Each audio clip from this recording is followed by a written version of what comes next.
बेफोरनि फाबखौ जोंबो निस्सय सानसे समाव मोनलांफिनखागोन लासै लासैनो।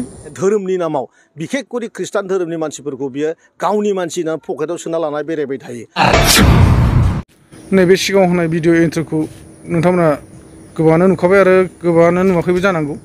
बिनि फुल भिडिअखौ नायनोब्ला आरो राकेश ब्रह्म बिथाङा बेबोथ' सासे बिटिआरनि नङा होमबा, बे बिथाङा मा गान रोजाबदों बिनि फुल भिडिअखौ नायोबा नोंथांमोना एनिथिं एमजे ब्रादारनि चेनेलाव हाबनानै नायदो। लोगोसे बिथाङा दिनैनि दिनाव बुंनो थाङोबा ख्रिस्टान हिन्दुनि खोथा दिरुनलायबाय।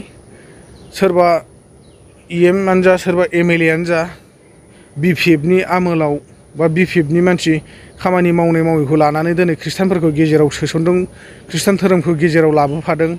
बे रावा बिराद आंनि थाखायबा गोरोन्थि जादों। दिनै बबेबा मोनसे धोरोमखौ लानानै बिथांमोना पलिटिकेल खालामनो साननायसो जाहैदों बेफोरबायदि रावा। दिनै पलिटिकेल बा राजनितिकआ 2025निया मोखाङाव फैगासिनो दं नालाय, दिनै ख्रिस्टानफोरनि खोथा दिरुनलायबाय। दा बेफोरबायदि मानो दिरुनबाय थायो बिथांमोना? ख्रिस्टान हिन्दु अबेबा ब्रह्म अबेबा बाथौ बेफोरखौ लानानै मानो दाङाबाजि खालामनो नागिरबाय थायो, आं बेखौसो साननानै मोनाखै। दा नोंथांमोना बेजों लोगोसे आंनि चेहेराखौ बेलेग नुदों नङा होमबा, आंनि मोखाङाखौ बेलेग नुदों, आंनि गोसोआ थिग गैया, थेवब्लाबो आं नोंथांमोननो बे भिडिअखौ लाबोदों। रायजो राजाफोरबा आंनि भिउवार्स नोंथांमोन, जायखौ आं स्क्रिनाव होगासिनो दङ नैबे जाहैबाय आंनि सोरजिगिरि बिफा, अर्थात आंनिनो फादार। बे फादारा मैया हराव माने बाहेरायाव ओंखारनायावनो अकस्मातलि माने गोलैदों जाहैदों। गोलैनानै हरनि 11थासोआवमोन, आं जाखांनानै आखाइल'सो सुखांदोंमोन। बे समावनो माने न'खरनिफ्राय फन फैनानै ओरैबायदि सोगावहरदों माने आंनि गोरबोखौ आरोना रायजोखौ। दिनै जों दाबसेयाव दं, फिसाफोर रावबो गैया न'आव, गोदाव सोराव जोङो बिमा बिफा थानाबो बा फिसाफोर थानाबो दिनै बिमा बिफाया मालाबा बेफोरबायदिनो थैगोमालांसिगोन नामा, आं बेखौ बिराद सिन्था खालामदों आरोखि। मा होनो रायजोफोर, जाय हक माने जोंनि आफाया मा जादों, ल' प्रेसारसो जादों ना हाइ प्रेसार जादों बेखौ मिथिरोंला। मोनसे समाव नायनाय समावथ' हाइ प्रेसार दंमोन, नाथाय दायो आन्दासाव ल' प्रेसार जानानै दं बायदि मोनदों। ओमफ्राय गेस्ट्रिक प्रेसारबो थायो ना मायोनो, दामाने उदैया आलौजोबो आरो हराव गोलैबाय। नै दानिसो आरो सोरांनानै फन फैबावबाय माने आरो गोलैबावबाय होननानै, माने फुङाव। दा ओमफ्राय मोनायावबा माने जखांनोबो हायोमोन, गसंनोबो हायोमोन, खिन्थु दहाय फुङाव गोलैदेरबावनानै माने जखांनोबो हाला आरो गसंनोबो हाला जाहैदों आरो।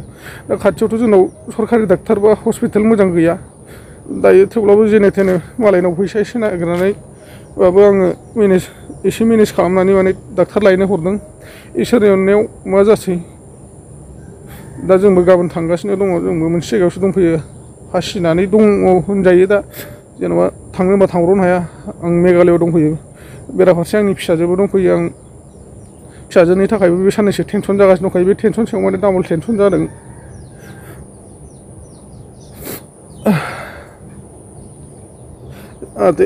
गासिबो मानसिनि जिउआनो इसोरनि आखायावसो गोजा नङा होमबा रायजो राजाफोर। दा इसोरा जेरै खालामो, जेरै दैथिङो ओरैसो थांनो गोनां जागोन। जोङो थैनांगौ खाफालाव दङब्ला जोङो गाबनानैबो आगोर मोना, बा सोरखौबा जों लाखिथारनो होनबाबो जों हाया। जेबांखि थाखा फैसा गारा मानो, गावनि थांनांगौ सम जायोब्लाथ' थांखागोन। थेवबाबो गोसोआव बयहाबो दुखु मोनो नङा होमबा। उन्दैनिफ्राय जोंखौ थि फेदेरबोबाय फोलावबोबाय, दिनै मोनसे जाथाय जाब्रबनाय समाव रावबो फिसाफ्रा गैया जाहैबाय। फंबाय बेवाइयाबो बे हालोदखौ नुखानायनिफ्रायनो गारनानै गुबुन दाबसे जायगायाव खामानि मावनो थाहैबाय। न'खरफ्राबो बेनो जाहैबाय नालाय, जोंबो बिदा फंबाय साब्रै गाहाम थाबाबो जेबो बिमा बिफानि थाखाय अननाय होनो हायाखै। बेफोरनि फाबखौ जोंबो निस्सय सानसे समाव मोनलांफिनखागोन लासै लासैनो। बिमा बिफाखौ जेरैबायदि खालामबोयो बेफोरबायदिनो गाव गावनि जिउआवबो भुगिफिनलांनांगौ एबा खस्थ'खौ मोनलांफिनोनो रायजो राजाफोर। बेखायनो नोंथांमोना हायोब्ला बिमा बिफानि गोजानाव दाथा आरो बिमा बिफानि बोसोन बायदि सोलिलां। जोंबो दिनै नाजाबोदों, जुजिबोदों, नाथाय हायाखै। माथो खालामनो, थाखा फैसा आरजिनो होननानै जोंबो दिनै बाहेरायाव थाफैनाय न'खर फेमिलियैनो। नाथाय आं दुखु मोनगासिनो दङ गोरबोआव फंबाय आरो बेवाइनि सायाव। बिसोरो मानो आइ आफाखौ बोराय बुरै जासेयावबो गावनिनो दायथ'सै नायनांगौआ, बे समावनो मानो थाबायनो हाहां हायाहां। आइयाबो दै गिलाससे थिख्लि गंसे थिखोनो हाया हाया जाबाय। दाख्लैबो जेने थेने आइखौबो फोथांनानै लाखिनो हाबाय बेयावबो खारदावनानै थांनो गोनां जाबाय आङो मालायनाव दाहार लाबाय बायनानै दा आरो बेराफारसे आफाया जाना होलायबाय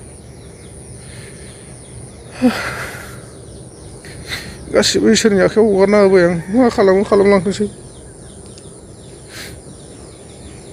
रायजोफोर आं बारा गोलावखौ बुंनो सानलिया नोंथांमोना नैबे EM राकेश ब्रह्म बिथाङा मा मा बाथ्रा बुंलांखो बेखौ नायनानै बुजिनानै लादो जोंनि बिटिआरनि चिफ प्रमद बर' बिथांनि थिननाय लेखा जे निसिमा हालामाव गोबाव समनिफ्रायनो जि जौगाथायनि मोखांखौ नुवाखैमोन बेखायनो बिथांनि थिननाय लेखा दिनै जोङो 17थानिबो बारा बेवहाय लामा आरो कमिउनिटि हल दिनै बेखेवनायनि हाबाफारि लादों मानोना साननैसो उनावनो जोंहा MCC बेवहाय स्टार्ट जागोन लागु जासिगोन आं मोनसेल' खोथाखौ बुंनो सानदों जे निसिमानि रायजोआ खालि लामाल' नङा खालि कमिउनिटि हलल' नङा थोंजोंहाय जिखिनि रांखान्थि मुलाम्फा मोननांगौमोन बेखौहाय थांनाय गोबाव समनिफ्राय BPFनि समाव बिथांमोना मोननो हायाखै आरो दाबो जिहेतु बेवहाय जि माने जेम्स बसुमतारी MCLA बिथाङा जिहेतु खुब माने अख्रा आखुनि मानसि आरो बियो मालाबाबो जोंनियाव सरकार सोलिनाय UPPL दोलनियाव मालाबाबो निसिमानि रायजोनि थाखाय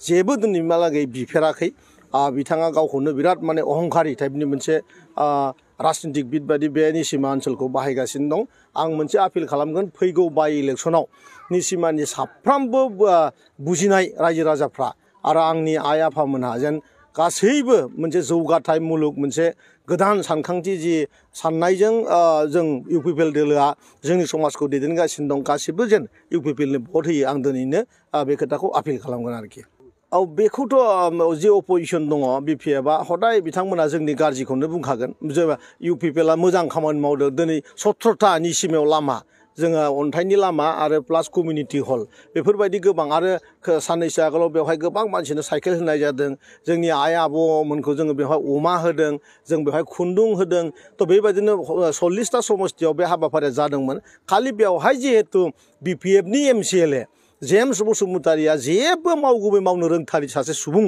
थगाय थसिल' खालामनानै बियो रायजोखौ माने धोरोमनि नामाव बिखेखकरि खृष्टान धोरोमनि मानसिफोरखौ बियो गावनि मानसि होननानै पकेटाव सोना लानानै बेरायबाय थायो दा बेखौनो बिथाङा बिराद दुगा खालामगासिनो दं जे जोंनि खृष्टान माखासेया जेम्स नाम मोननाय लोगो लोगो खृष्टान होननाय लोगो लोगो भट मोनो बे खेलाखौल' बिथांमोना गेलेनो हायो आरो दिनै सार' माने BTR ओनसोलाव मोनसे चेन्ज फैबाय सोलायनाय फैबाय मोनसे मोजां थासारि फैबाय गोबां लामा बानायबाय गोबां माने कमिउनिटि हल बानायबाय गोबां माने स्पर्ट्स स्टेडियाम जों बानायगासिनो दं बुंनानै फोजोबनो हानाय नङा बिथांमोननि बे भाइरेल शब्दआ बे एकदम नंखाय बे खोथायाव खुनु माने गुरुत्व होनांगौ जेबो गैया रायजोफ्रा